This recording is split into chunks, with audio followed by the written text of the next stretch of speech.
Bonjour à tous et bienvenue à ce webinaire où vous allez découvrir tous les conseils pour gérer votre temps efficacement et du coup être plus productif.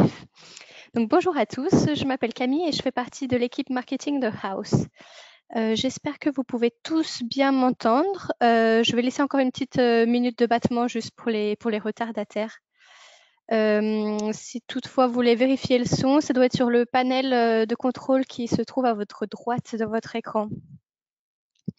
Donc, pendant qu'on attend encore un peu, je voulais vous informer que je vous enverrai un guide sur la gestion du temps à la fin de ce webinaire. Donc, c'est un guide de 2 pages en fait, qui vous aidera à calculer la valeur de votre temps et à mettre un prix dessus.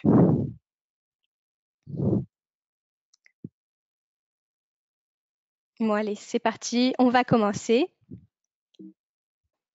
Alors, je voulais juste vous informer que ce webinaire est enregistré, donc pas besoin de prendre de notes. L'enregistrement vous sera envoyé par moi-même cet après-midi par email. Donc, n'hésitez pas à poser toutes vos questions dans le panel de contrôle qui se trouve à votre droite et ma collègue et moi-même y répondrons pendant la session s'il y a des questions urgentes et importantes. Et sinon, à la fin du webinaire, je répondrai à toutes vos questions à l'oral et puis à l'écrit pendant une dizaine de minutes à peu près. Alors c'est parti, on commence. Est-ce que vous êtes déjà senti surmené? Parce qu'en tant que PME, auto-entrepreneur, chef d'entreprise ou même employé, vous devez être présent sur tous les fronts, tout en restant efficace. Et dans ce webinaire, où nous vous partagerons toutes les astuces qui vous permettront d'améliorer votre rendement. Donc, dans une première partie, je vous donnerai tous les conseils sur la gestion de votre temps, comment gérer votre temps efficacement et être productif. Et dans un second temps, je vous expliquerai comment calculer la valeur de votre temps pour générer plus de profit. Si vous voulez comprendre pourquoi vos journées passent si vite, étudiez en fait la manière dont vous les remplissez. Donc, reportez toutes les tâches que vous réalisez quotidiennement et détaillez le temps qu'elles vous demandent. Vous pouvez même faire, par exemple, un petit tableau en fait, en mettant la tâche accomplie et le nombre d'heures passées ou le nombre de jours passés, si ça peut vous aider. Donc, une fois que vous avez identifié les missions les plus chronophages, évaluez leur productivité. Ne vous attardez pas en fait sur les tâches qui ne vous donnent pas des résultats assez efficaces. Rebecca Alexander, une coach, conseille par exemple de comparer la quantité de travail accompli à la fin de la semaine à celle que vous vous étiez fixée le lundi.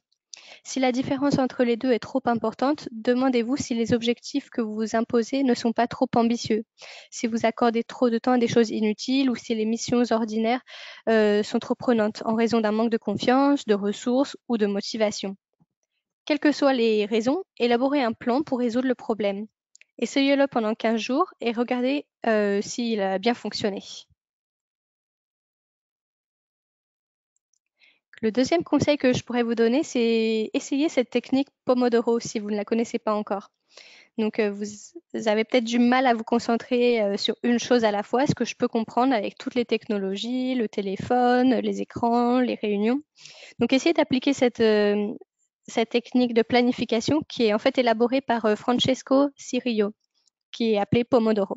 Donc, en fait, elle repose sur le principe célèbre des minuteurs en forme de tomate et qu'on utilise pour réaliser des tâches d'environ 25 minutes. Alors, par exemple, petit exercice, choisissez une mission et concentrez-vous dessus pendant 25 minutes grâce à un chronomètre. Une fois le temps écoulé, soufflez un peu, accordez-vous une pause, allez boire un café, allez prendre l'air dehors si vous voulez, faire même des étirements si vous le souhaitez. Et quand vous avez enchaîné 4 pomodori, faites une pause plus longue en fait, qui permettra en fait à votre cerveau de se relaxer et d'assimiler les nouvelles informations avant de commencer une nouvelle série avec d'autres tâches en fait. Donc, d'après Francesco, le bruit du minuteur en fait joue un rôle. Ça permet d'avoir l'esprit occupé, de rester focus en fait sur la tâche qu'on doit accomplir pendant ces 25 minutes. Aussi, l'action de programmer en fait le minuteur, c'est pas anodin, hein. C'est une manière de déterminer quand votre session de travail commence et en quelque sorte d'avoir votre temps entre vos mains et d'avoir votre tâche entre vos mains. Si toutefois, en fait, vous pensez à autre chose pendant ces 25 minutes, une autre tâche que vous avez oubliée ou quoi que ce soit, ça peut arriver à tout le monde évidemment. Ce que je vous conseille, moi, ce que je fais généralement, c'est que j'ai une feuille de papier à côté de moi et je note ce qui me passe par la tête. Comme ça, c'est sorti de ma tête et je me reconcentre en fait sur ce que j'étais en train de faire. Il y a des études en fait qui ont montré que cette technique augmente la concentration et vous permet de travailler plus efficacement sur un laps de temps déterminé en fait. Donc le plus dur serait en fait de respecter ces 25 minutes, surtout si vous êtes en pleine tâche et que vous souhaitez, vous voulez pas vous arrêter par exemple au bout des 25 minutes. Donc apparemment, c'est autorisé entre guillemets évidemment de dépasser le temps, les 25 minutes, mais seulement de quelques minutes supplémentaires. Après, vous devez passer à une autre tâche et revenir plus tard, en fait, ce que vous n'avez pas forcément fini. Dernière chose à garder à l'esprit, c'est pas une technique, enfin, je vous conseillerais, c'est pas une technique de faire toute la semaine ou tous les jours, évidemment, parce que il y a des imprévus, il y a des tâches qui durent plus longtemps que d'autres. C'est plus quelque chose que vous pouvez faire, par exemple, 2 fois par semaine. Tentez 2 fois par semaine, par exemple 2 matinées par semaine, si vous souhaitez. Voyez ce que ça rend, si vous êtes productif ou pas, et si c'est quelque chose que vous pouvez refaire à l'avenir. Alors, le troisième conseil, c'est faire une to-do list. Ça peut paraître bête dit comme ça, mais c'est vraiment quelque chose en termes d'organisation, qui est vraiment important. Donc, elle vous permet en fait de fixer des objectifs du jour ou de la semaine et d'augmenter sa productivité. Quand vous élaborez cette liste, pensez à les classer en fonction de leur importance, si possible. Donc, la plus importante en haut et vous dégraissez. Ça vous permet de déterminer si elles doivent être accomplies dans la journée ou si elles peuvent être reportées au lendemain. Il y a des gens qui préfèrent faire des to-do list par jour et d'autres qui préfèrent faire des to-do list par semaine. C'est vraiment comme vous le souhaitez, selon la quantité de travail que vous avez. Le plus important, je vous dirais, c'est vraiment de rester réaliste quant à la quantité de travail que vous pouvez abattre par jour, par semaine, comme je le disais, et essayer de décomposer les tâches, entre guillemets, si vous voulez aussi, s'il y a des missions plus lourdes, décomposez-les en plusieurs tâches. Rebecca Alexander, toujours, elle nous explique que dans votre to-do list, il est essentiel d'inclure une mention tâches importantes non urgentes. Elle concerne les tâches essentielles, mais moins pressantes en fait, comme vous trouver de nouveaux fournisseurs, planifier la stratégie marketing de l'année à venir ou rédiger un plan de recrutement. Avant de vous pencher dessus, débarrassez-vous des missions importantes, mais même si elles ne sont pas aussi importantes, entre guillemets. Les experts en gestion de temps pensent que nous passons beaucoup trop de temps et d'heures sur des tâches urgentes mais pas importantes, et moins de 10% sur des missions importantes mais non urgentes. C'est vraiment comme je vous le disais juste avant, c'est personnel, il faut vraiment les classer selon euh, votre journée et vos missions à accomplir. Conseil numéro 4, ce serait évidemment de déléguer les tâches. Je sais que c'est parfois difficile si vous êtes tout seul dans votre entreprise ou si vous avez peu d'employés. Mais après, c'est à vous de voir comment vous pouvez les déléguer. Si vous préférez avoir le contrôle de tout, justement, ou si c'est possible de trouver d'autres systèmes. Donc, je sais que vous avez peut-être plusieurs casquettes dans votre travail. Mais oui, essayez justement de déléguer certaines tâches à d'autres, soit entreprises externes ou à d'autres employés, pour toujours avoir du revenu et avoir une bonne qualité de travail.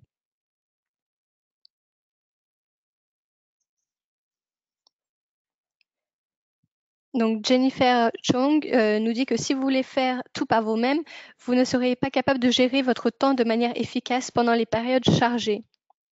Donc il est préférable de confier les tâches dont vous n'aimez pas faire ou pour lesquelles vous n'êtes pas qualifié, à des professionnels qui sont plus efficaces ou plus rapides que vous, qu'il s'agisse par exemple de comptabilité, marketing, dessin technique, community management, c'est tout ce que c'est les réseaux sociaux ou l'administratif. En externalisant ces tâches, vous libérerez du temps pour vous consacrer à ce que vous faites le mieux et vous gagnerez en efficacité. Cela vous permettra de prendre plus de travail à votre charge et donc favorisera la réussite de votre entreprise. Ça, je le répète souvent, mais si on peut éviter le multitâche, c'est vraiment un des des conseils les plus importants, je dirais. C'est difficile, comme je le disais juste avant, avec tous les réseaux sociaux. On est tenté de faire de nombreuses tâches à la fois quand on reçoit un email sur le téléphone et qu'on était en train d'écrire un dossier. Hop, on répond à l'email. C'est pas très efficace. Donc, repensez en fait à la technique Pomodoro, par exemple, et fixez-vous des laps de temps. C'est pas obligé d'être 25 minutes, évidemment. Ça, c'est vraiment l'idéal. Même si c'est 15 minutes ou 45 minutes, essayez de, par exemple, cacher votre téléphone ou de pas trop regarder les emails ou d'ignorer en tout cas les emails pour le moment et de vous concentrer sur votre tâche et vous verrez que vous serez vraiment plus productif, vous finirez vos tâches justement en un laps de temps qui sera beaucoup plus court que si vous faites du multitâche. Rebecca, toujours Alexander, nous avertit de ne pas ouvrir la boîte aux lettres dès que vous arrivez au travail le matin. Si vous avez quelque chose d'important à faire, faites-le en arrivant au bureau, avant de consulter votre messagerie. Accordez-vous une heure au début de journée, elle vous sera précieuse pour avancer sur votre travail. Nous pensons à tort que lire ses emails ou sa boîte vocale ne prend que 5 minutes, alors que nous nous retrouvons vite submergés parce que nous y trouvons. Finalement, avant même de s'en apercevoir, une heure s'est écoulée avant que nous puissions nous mettre au travail.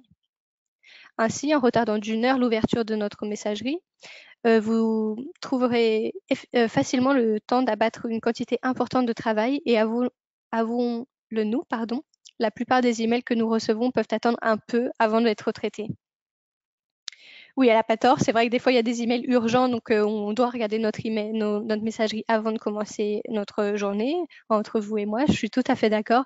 Mais c'est vrai que si on peut retarder un peu cette échéance, c'est sûr que c'est beaucoup plus efficace. Et d'ailleurs, selon une étude récente de l'Association américaine de psychologie, faire plusieurs choses à la fois réduit de 40% quand même notre productivité. Il est donc conseillé d'organiser ces journées par créneaux horaires, comme je le disais avant, pendant lesquels vous vous concentrerez sur un travail précis sans aucune distraction.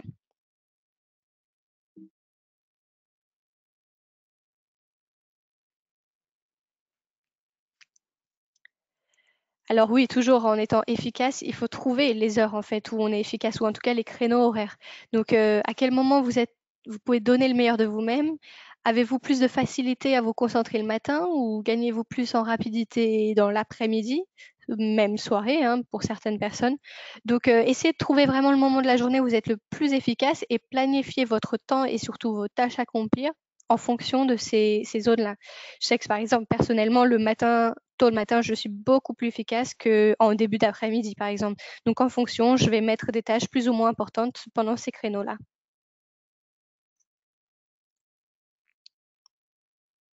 Donc, un planning de journée qui est bien organisé, c'est le meilleur moyen d'organiser justement la gestion du temps. Donc, réservez-vous toutefois des créneaux pour les imprévus, évidemment. Hein, ne faites pas cette tâche Pomodoro sans mettre des laps de temps ou en tout cas des créneaux pour les imprévus, car il y aura toujours des tâches non programmées à réaliser. Vous devez être capable de les gérer aussi efficacement que les missions planifiées. Heureusement, en étant organisé et en utilisant les techniques mentionnées, vous pouvez plus facilement faire preuve de spontanéité. Et en parlant d'économiser du temps et de l'argent, je voulais juste vous parler rapidement en un slide hein, de notre programme Pro Plus. Donc le programme, si toutefois vous ne connaissez pas, c'est notre programme paiement de marketing local qui vous permet d'augmenter votre visibilité auprès de particuliers et de décrocher des projets durant l'année. Donc c'est une manière en fait de consacrer plus de temps pour des tâches autres que de gérer votre site house, votre visibilité sur certaines régions ciblées. Donc avec ProPlus, vous pouvez avoir un chargé de compte qui est dédié que pour vous et qui vous aide justement à analyser vos performances, à élaborer une stratégie en fait durant un an. Vous avez accès à un tableau de bord avec toutes vos performances justement. Vous pouvez cibler des prospects dans des zones géographiques de votre choix et bien plus encore. Si vous êtes intéressé, j'en reparlerai à la fin de cette présentation, vous pouvez nous contacter directement. Donc maintenant que vous avez quelques conseils et autres astuces à mettre en pratique pour gérer votre temps efficacement et être plus productif, je l'espère, on va faire un peu de maths ensemble pour quelques slides, je vous le rassure. Vous inquiétez pas, je vais vous expliquer pas à pas toutes les étapes. Et à la fin de ce webinaire, vous serez à même à identifier et à calculer surtout la valeur de votre temps pour, je l'espère, augmenter votre revenu, votre profit. Alors, on va commencer par calculer votre taux horaire. Donc, tout d'abord, vous devez calculer le profit ou votre revenu que vous avez eu et généré l'année dernière. Et ensuite, vous devez estimer le nombre total d'heures travaillées l'année dernière. Donc, évidemment, c'est une estimation, hein. Divisez les deux et ça vous donnera justement le montant en euros que vous générez par heure. Connaître votre taux horaire peut être évidemment utile, mais ne vous indique pas en fait la valeur exacte de votre temps. Donc, il est possible que vous ayez consacré plusieurs heures à des tâches administratives ou à d'autres obligations que quelqu'un d'autre aurait pu faire à votre place. C'est ce qu'on se disait juste avant. Donc, en fait, une façon plus précise de connaître votre taux horaire est de calculer le chiffre d'affaires généré par heure facturable. Donc, une heure facturable, c'est le temps que vous consacrez à des tâches que seulement vous pouvez réaliser, telles que travailler avec des clients, créer des images de synthèse, choisir des meubles, des matériaux, des couleurs, bref, selon votre domaine d'activité, évidemment. Donc, essayez de regarder dans votre agenda, fouiller un peu vos factures, estimer le temps en fait que vous avez passé à faire ce que vous seul pouviez accomplir. Combien d'heures avez-vous consacré à ces tâches? Et divisez le chiffre d'affaires total que vous avez généré par le nombre d'heures facturables.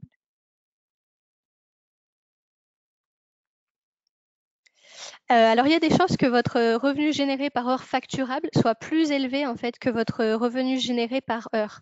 Cela est dû au fait que vous passez du temps à gérer des tâches pour lesquelles vous n'êtes pas payé, comme lorsque vous améliorez votre site internet ou que vous faites vos comptes, par exemple, hein. Donc, indiquez le nombre d'heures totales travaillées l'année dernière et soustrayez le nombre d'heures facturables. Cette étape consiste en fait à savoir combien de temps vous consacrez aux tâches que vous pourriez justement déléguer. Donc, juste pour vous expliquer, mais tous ces calculs, pardon, ils seront dans notre guide que je vous donnerai justement, que je vous enverrai par email, hein, donc vous inquiétez pas. Le nombre d'heures que vous avez consacré à des tâches que vous pourriez déléguer est du temps que vous auriez pu investir dans l'augmentation de votre chiffre d'affaires si vous étiez concentré sur des tâches que vous seul pouviez faire. Donc, indiquez le nombre d'heures que vous consacrez à des tâches que vous auriez pu déléguer et multipliez ce nombre par le chiffre d'affaires que vous avez généré par heure facturable.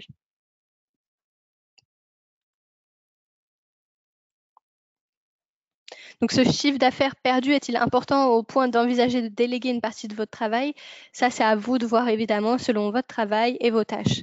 Mais voici juste, comme vous le voyez à l'écran, quelques étapes que vous pouvez suivre et même peut-être commencer pour, pour optimiser en fait vos journées. Donc, identifier, excusez-moi, identifier les tâches que vous pouvez déléguer, trouver des personnes ou des outils ou des entreprises qui peuvent s'occuper de ces tâches et utiliser le temps supplémentaire dont vous disposez pour travailler sur plus de projets ou de la prospection ou quoi que ce soit.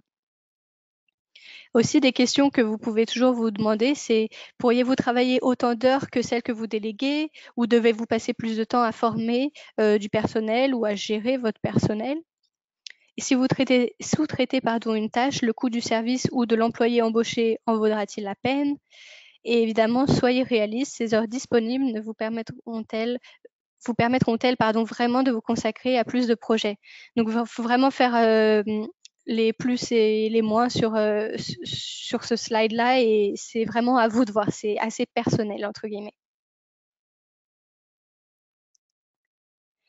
Donc, comme promis au début de ce webinaire, je vous enverrai cet après-midi un email avec cette version audio enregistrée, mais aussi un petit guide en PDF que vous pouvez télécharger avec tous ces calculs justement dont je vous parlais, parce que là, je vous ai juste expliqué en général, mais vous aurez tous les calculs dedans. Je vais rester en ligne, comme je vous le disais au début, 10 minutes supplémentaires pour répondre donc d'abord à l'oral à des questions que j'ai vues là qui sont revenues pas mal de fois. Et puis à l'écrit aussi, n'hésitez pas, ma collègue et moi y répondrons avec plaisir. Donc là, je vais reprendre quelques questions que j'ai vues qui sont revenues plusieurs fois. Est-ce qu'on peut essayer Pro Plus pour seulement quelques mois? Alors ce programme en fait se déroule durant toute une année ou plus, hein, évidemment. En fait, c'est un moyen sur 1 an de travailler avec son chargé de compte et d'élaborer une stratégie pour, avoir des résultats. Donc en quelques mois, c'est pas assez nécessaire. C'est pas assez suffisant, pardon. Une autre question de Nadine. concernant le chargé de compte, comment il nous aide. En fait, durant toute l'année du programme, votre chargé de compte est à disposition, donc par email ou par téléphone. Donc, il y a des rendez-vous fixes qui sont fixés, justement, toutes les 6 à 8 semaines. Mais entre-temps, évidemment, vous pouvez être en contact s'il y a besoin. François lui demande, est-ce que le chargé de compte nous aide pour les réseaux sociaux? Alors, le chargé de compte House vous aide pour House, évidemment. Donc, il va vous aider à élaborer une stratégie pour avoir plus de visibilité, pour tout ce qui est les commentaires, les photos, etc. Mais pas les autres réseaux sociaux type Instagram, Facebook, etc. Dernière question que je vais répondre à l'oral, après je passerai à l'écrit, il n'y a pas de souci. Hein. Est-ce que vous pensez que décembre est un bon mois pour rejoindre House? Donc, très bonne question. Et personnellement, je trouve que décembre, c'est un mois où en fait, les gens sont quand même relativement chez eux avec toutes les fêtes, etc. Du coup, j'ai noté que le trafic sur House est très élevé. Donc oui, je pense que oui, c'est un très bon moment pour rejoindre House parce que votre entreprise aura plus de visibilité pour un plus grand nombre d'audiences de professionnels ou de personnel. Hein. Donc voilà, c'est tout. Je vais passer à l'écrit, pas de souci. Je reste connectée encore quelques minutes, 5 à 10 minutes. N'hésitez pas à nous écrire. En tout cas, merci à tous d'avoir suivi ce webinaire. J'espère qu'il vous aura apporté des conseils utiles que vous pourrez mettre en pratique pour gérer votre temps efficacement, être productif et essayer de calculer votre valeur de temps aussi, on ne sait jamais. En tout cas, si toutefois vous avez des questions, même après ce webinaire, vous pouvez nous écrire à l'adresse indiquée sur votre écran, donc contactfr@house.com, et nous y répondrons dans un délai. Voilà, en tout cas, bonne journée à tous et à bientôt sur House.